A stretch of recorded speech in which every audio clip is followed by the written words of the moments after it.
Merci. La parole est à Monsieur Freschi pour La République En Marche.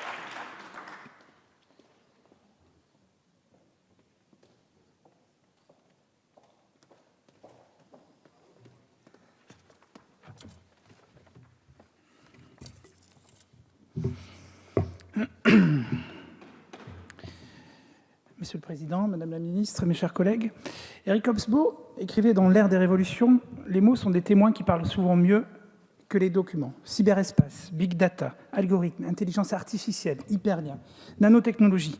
Voici quelques mots qui ont progressivement envahi notre champ lexical. Signe d'un ancrage dans un monde nouveau, ces mots témoignent surtout d'une évolution civilisationnelle et culturelle, d'un monde qui change, d'un monde qui se transforme et dont les paradigmes sont rebattus.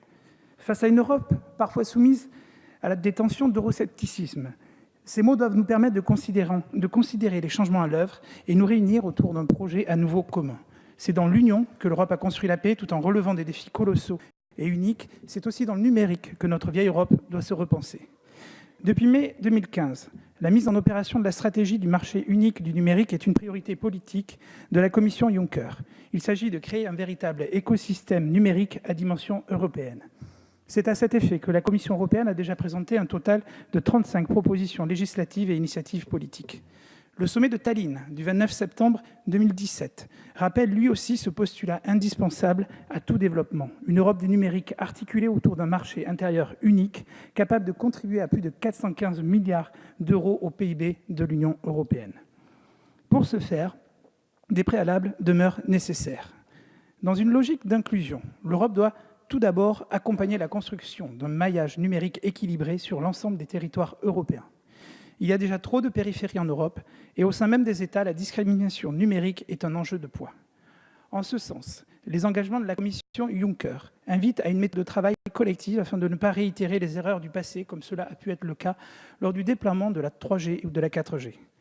Nos investissements doivent combler la fracture numérique et garantir une connectivité plus juste, plus efficace, plus équitable, afin de permettre à nos entreprises, à nos citoyens, à nos administrations de s'ancrer définitivement dans un cadre numérique cohérent.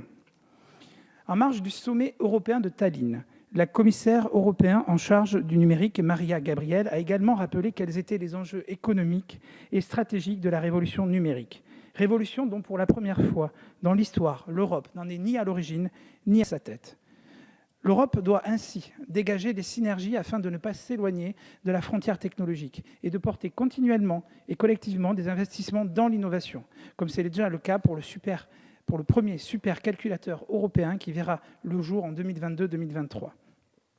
N'ayons pas peur non plus de faire naître ces destructions créatrices schumpeteriennes au service d'un appariement efficace entre l'offre et la demande sur le marché du travail.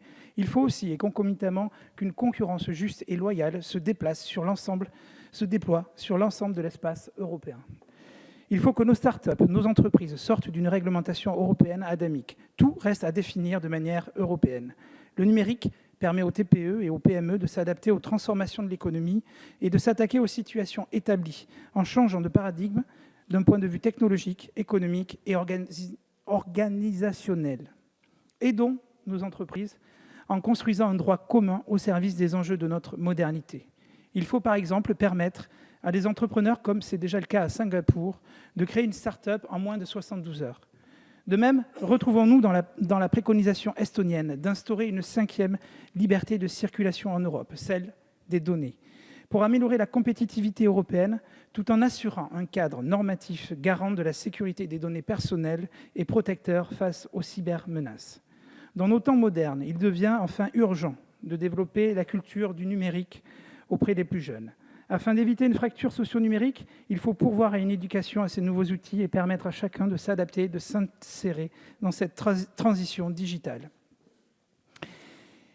Il s'agit aussi d'agir à l'échelle européenne sur la question de la fiscalité pesant et sur le travail et sur le capital. Ayons à cœur d'assigner aux entreprises des obligations de transparence, d'harmoniser une fiscalité qui impose les activités virtuelles des nouvelles industries et qui encourage l'investissement dans la recherche et le développement. Au regard des changements à l'œuvre et des évolutions numériques qui bousculent chaque once de notre quotidien, seule une démarche collective nous engagera dans une transition numérique. À chaque époque, les sciences et les technologies ont été les moteurs de la prospérité. Soyons audacieux Ayons à nouveau cet esprit de conquête et cette volonté de nous adapter aux défis de notre siècle et bâtissons ensemble l'Europe numérique. Je vous remercie. Merci. La parole est à Madame Aignan pour La République En Marche.